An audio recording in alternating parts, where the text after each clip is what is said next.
Salam sejahtera. Satu artikel saya dapat daripada Gempa. Syukur sebab orang ingat. Q. Haidar. Pelakon Q. Haidar tidak menyangka apabila beberapa video lakonan lamanya menjadi tular di media sosial sejak kebelakangan ini. Menurut Q, dia berasa syukur apabila hasil karya seni lakonannya masih diingati dan dihargai oleh penonton, sehingga ada yang menonton semula drama dan filem lama lakonannya.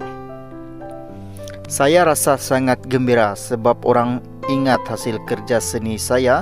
Maksudnya mereka melihat kembali cerita lama saya. Yang terbaru saya nampak cinta untuk Ain dan macam-macam lagi. Rasa syukur orang ingat kerja saya.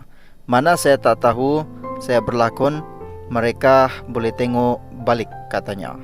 Q berkata demikian ketika ditemui di majlis tayangan perdana program Raya Astro 2026 di Hotel Pavilion Kuala Lumpur baru-baru ini. Tambah Q lagi, dia memilih untuk melihat situasi itu dari sudut positif dan percaya rezeki orang ramai terhadap karya lama adalah sesuatu yang baik untuk perkembangan kerjaya seninya.